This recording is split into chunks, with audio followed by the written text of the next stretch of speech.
I'm Carson and welcome to the gaming segment of the Geek XP. I have quite a lot to go over today regarding Breath of the Wild, so strap in.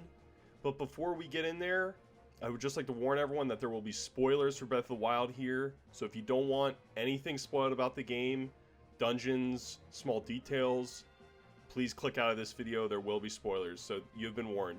So with that, we're going to get right into it. So I would like to preface this video by saying I actually had a script written for a pre-Ocarina of Time timeline theory for Breath of the Wild, and it was going to be really cool. But that idea was completely trampled by the onslaught of news that was revealed a couple days ago. Yes, as a few of you may have heard, Game Informer had a massive information dump on Breath of the Wild. And all my salt aside from losing my script, I must say, damn, they went in with their coverage of the game. As you can see, the cover for their March issue has some awesome exclusive art featuring Breath of the Wild. Most recently, Game Informer released a 51 Q&A with Miyamoto and Aonuma. In this interview, there were 3 questions in particular that stood out to me as being the most interesting. The first question that stood out to me the most was the very origin of my saltiness for losing my script. Does Breath of the Wild take place before or after Ocarina of Time?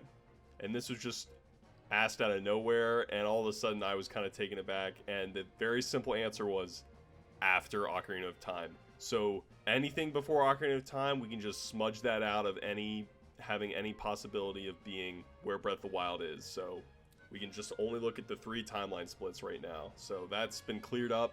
Doesn't really help a lot in narrowing it down, but it helps a little bit. The second question I'll talk a little bit more later on in the video, but this pertains to shield surfing or snowboarding in the game. The question was, can Link actually get a snowboard instead of a shield for surfing? And this very simple answer was yes. And I found this kind of very interesting because I thought it was just going to be limited to shields, but it seems like Link might actually be able to get some object that's more of a snowboard and maybe better for actually surfing on. Thirdly, the last question was probably the most important one out of all the 51. The question was, is Tingle happy? And Aonuma decided to answer this one, and he said he is happy all the time. And you know what? That does not surprise me at all, since just in all the games he's very frolicky and just kind of helps Link sometimes and acts kind of weird. Overall, it was a surprisingly funny interview, and I highly recommend checking it out on Game Informer's website. I will go ahead and leave a link in the description below for you guys to check that out yourselves. So before this 51 Q&A video, Game Informer was allowed to play a new area and dungeon in the game. They even got to face the dungeon's boss too. And I haven't seen the dungeon or the boss yet. I'm trying to stay spoiler free for that kind of stuff for myself. But if you guys want to check out that, go to Game Informer's, I believe they have it in the magazine, so if you want to subscribe, you can get it. Or you can go to nintendoeverything.com. They have a list of everything that their articles went over. So I'll put the link in the description below for that if you guys want to look at all the spoilers. In terms of everything else, I'm going to pick out all the most important details that I thought were interesting from the article. So let's dive right in. So the first section of the Game Informer coverage deals with the stables. Game Informer was dropped down right by a stable called Serene Stable or Saren Stable, and this one is run by Yamo.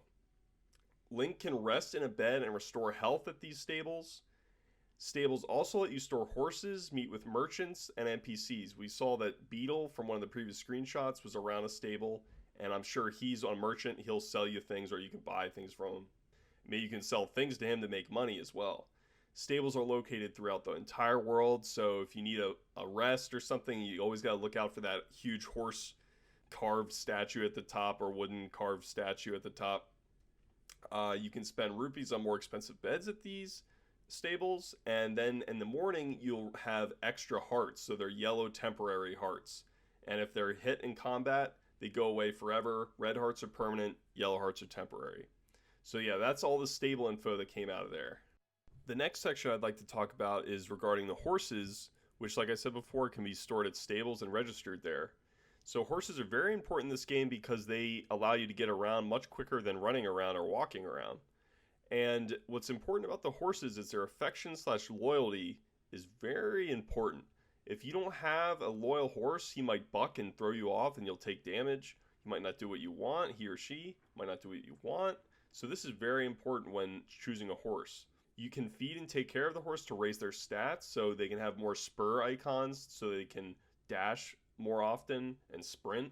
For calling your horse, in the past you could call Epona from wherever in the world and she would show up no matter what. They're making this much more realistic in this game. To call your horse, the horse has to be within earshot. Now I would imagine animals have very good hearing, so it's probably going to be from a good distance away, but you couldn't just call your horse from anywhere in the world. Like I've said before, Epona is in this game, she has been confirmed, but we don't know how to get her or where she is. And a very, very interesting thing is your horse can die. Now, you can't do any damage to the horses, and I don't think friendly NPCs can damage the horses, but any kind of enemy can damage your horse and kill your horse. So if you put all this work into a horse, leveling him up, making him super loyal, him or her, and the horse dies, gone forever. So I would definitely keep in mind maybe some saves. Save at important points, so if your horse dies, you can maybe go back to your last save and keep that from happening, because you're going to get super attached to your horse. The next section of info is more miscellaneous, more regarded to the weather and shrines. So spending time by fires in the world will allow time to pass more quickly. In the past, we've seen Link use songs, like the Song of Time, to slow down or speed up time. In Ocarina of Time, you could go between being a child and an adult really quickly, but in this game, the way to do it is by spending time near a fire. Fires also keep you very warm if it's very cold out. Now, in this game, there's a dynamic weather system, so inclement weather could all of a sudden occur, like storms that could end up really hurting Link. For example, when it starts raining outside, NPCs outside will move indoors to get away from the rain. Now, Link has to be very careful during thunderstorms. If he has a lot of metal, this can attract lightning towards him. Metal weapons and shields can be discarded or thrown at enemies. If you need to get out of the way of lightning, get rid of your metal and run for cover or something like that. Link can be killed by a lightning strike. I'm not sure if he can survive one or not, but who knows, we'll have to wait and see on that. Now, difficulty in the world will spike and dip continuously, and this is because the creators wanted you to be able to explore wherever you wanted to. So you could be running around and all of a sudden encounter a super powerful enemy. That doesn't mean that you need to go back where you came from. You just need to go around that enemy and maybe come back at another time to face him when you're more strong.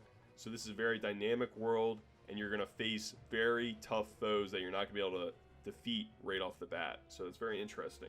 Now, in regards to the shrines, shrines are identified by an item that you get. They let you know where they are or if they're close by. And once you discover a shrine, it can be used as a fast travel point. So that's really important for getting around this huge world. Fast travel is huge, so you don't just have to rely on your horse. Now, when you complete a shrine, they give you a spirit orb, which eventually can be traded in for an unknown item. I'm guessing it's some sort of upgrade for Link himself, maybe? Or special, more powerful weapons or something like that. Very unclear what that could be. We could debate on that all day. And then lastly, for the world, bears, wolves, and deers will move through the snow. Gotta look out for bears and wolves. And I'm sure you can hunt all these and eat them for meat and regain hearts. That's a big part of this game, is cooking your hunted meat and eating it then. So yeah, very interesting stuff. Alright, the next section that I looked at starts with Aonuma wanted players to choose their own path in the game. So no companion character is in this game for that very fact. In Skyward Sword, we saw Fi or Fi was very constant in telling you what to do and where to go. And it was very annoying, and it felt very restricting sometimes. So Aonuma, I think in a direct result from Skyward Sword, he's answering everyone's questions and saying, look, you can go wherever you want in this game. It's very important to him that this happens for the player. Next is a stamina meter, encompasses sprinting, paragliding, and climbing. I would also like to include swimming too. Swimming, you can just drown if you run out of stamina, so that's important, unless they changed it from the demo. I doubt it, but swimming, you lost stamina meter as well. Now the meter can be upgraded. Now this is huge, because I felt like in Skyward Sword, I felt like my stamina meter went away too quickly, and I saw some of the demo for Breath of the Wild, and I felt like the stamina meter was depleting super quick. So I'm so glad that the meter can be upgraded, but Nintendo won't say how you do that. So I'm going to be looking for that immediately, because that's just going to open up way more exploration if you have more stamina. Different shields. have different speeds and level of control for snowboarding. So this is a really awesome. We also got confirmation that there might actually be a snowboard in the game, and I'm guessing that'll probably be the best way to surf on snow or on the ground. This is awesome. Like, these small little bits of detail in the game are awesome. I really appreciate that from Nintendo. In terms of marking places that you want to remember in the game, you can place stamps and mark areas of interest, and you can use 100 of these symbols on the map. Some of these symbols include a sword symbol, shield, bow, arrow, pot, star, chest, skull, leaf, or diamond. So you can use these for whatever icon you want to signify. You can just set that on the map and try and remember what you want to come back there at some point. And lastly, every style of a weapon has a unique set of animations and feels different. This is just like what I said before with the shields. Awesome tiny bits of detail like this really make a game awesome, and I really appreciate it. Next bit regarding weapons is not a single weapon is invincible in this game, and that kind of makes me wonder, like, can you break the Master Sword yourself? Is the Master Sword not even invincible? That seems a little annoying to me, but if you're constantly getting weapons in the world and they're readily available to you, that doesn't bother me too much. A kind of interesting little thing is Zelda can get mad at Link and scold you. So I guess at some point Link might do something that really riles up Zelda. I don't know if they're going to try and go for a romantic angle between the two like they did in Skyward Sword, but I don't know, that'd be kind of cool. I'd like to see their relationship develop more. This has been told from the very beginning. Players can see the ending without seeing everything from the story. Once you get off the plateau, you can go right to Ganon and see what's going on with the game there. I'm not going to do that through my first playthrough. I will in the future just to see if I can do it. But yeah, that's really awesome. A certain element was added in the game to make a more cohesive storyline. I'm going to do a future video on this, maybe theorizing what this could be. There's a little bit more info on that in the article, but I'll talk about that at another point in another video. This was the most difficult game to make, and I can tell you why. This is because of the physics engine that they employed in this game. It's crazy all the things you can do in this game, and it was super buggy for the team, I'm sure, so that's probably why it was very difficult to make. And what's crazy is Aonuma is still finding new things in the world himself, and he's one of the creators of the game. So that's super awesome to hear. All these tidbits that I just went over throughout this video, very cool.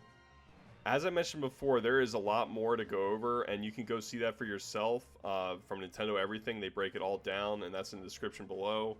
They went through a dungeon and found a boss of it as well, but I'll leave that untouched because I don't want to spoil it for myself. Well, I hope everyone found this as interesting as I did. If it wasn't obvious at first, it is apparent that the Legend of Zelda team really spent a lot of dedicated time on this game and polished it as much as possible. We are about 3 weeks out until Breath of the Wild is released, and the hype is only intensifying. So keep it locked here to the Geek XP for more Breath of the Wild coverage. Thanks for watching, everyone, and I will see you at your next save.